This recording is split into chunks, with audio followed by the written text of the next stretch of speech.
जर ही अशी विकत घेण्याची भाषा, अकलेचं दिवाळं निघालेला हा राऊत म्हणजे करत असेल, तर महाराष्ट्राच्या महिलांनी त्यांना विधानसभेमध्ये जोडा दाखवलेला आहेच, पण संजय राऊतांची खोड कशी मोडायची हे महाराष्ट्राच्या रणरागिणींना चांगलं माहिती आहे. त्यामुळे राऊत बहिणीचं प्रेम विकत घेता येत नसतं.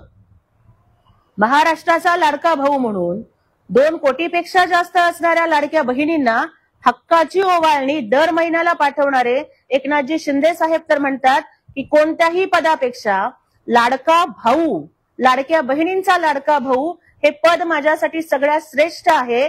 त्यासाठी बहिणीच्या प्रेमाची कदर करणारं संवेदनशील मन असावं लागतं, जे एकनाथजी शिंदे साहेबांच्याकडे आहे. पण राऊतासारखे नेते मात्र या भावा बहिणीच्या नात्याची थट्टा करत आहेत. आणि त्यामुळेच बहिणीचं प्रेम राऊत कुणी विकत घेऊ शकणार नाहीत.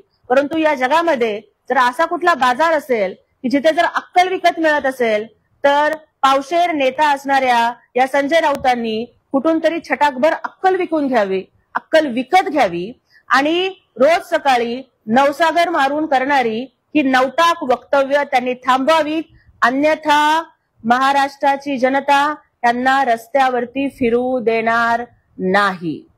राऊत त्याच्यानंतर आजच्या पत्रकार परिषदेमध्ये प्रश्न विचारतायत किंवा माननीय पंतप्रधान हे मणिपूरला जात आहेत, त्यांच्या दौऱ्याची ते थट्टा करतायत आणि पंतप्रधान कुठे होते हा प्रश्न विचारतायत. खरं तर संजय राऊतांनी मातोश्रीवरती गेलं पाहिजे आणि त्यांनी उद्धव ठाकरेंना प्रश्न विचारला पाहिजे की तुम्ही कुठे होतात.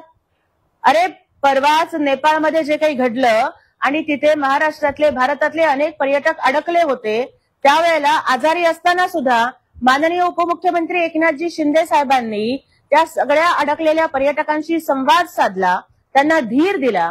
महाराष्ट्राचे मुख्यमंत्री देवेंद्रजी फडणवीस असतील, एकनाथजी शिंदे साहेब असतील, माननीय अजितदादा असतील, हे त्या नेपाळमधल्या पर्यटकांशी संवाद साधून महाराष्ट्र शासन त्यांना सुखरूप आणण्याचा प्रयत्न करत आहे.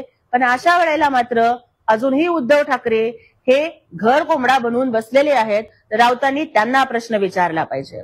ज्या वेळेस हा पूर्ण जगामध्ये कोरोनाचा हाहाकार चाललेला होता आणि लोक हे आपल्या घरामध्ये बंदिस्त होऊन बसलेले होते, कुणाला रेमडेसिवीर मिळत नव्हतं, कुणाला हॉस्पिटलचे बेड मिळत नव्हते, त्यावेळेला तत्कालीन महाराष्ट्राच्या मुख्यमंत्री पदावरती असणारे उद्धव ठाकरे कुठे होते हा प्रश्न संजय राऊतांनी त्यांना विचारायला पाहिजे.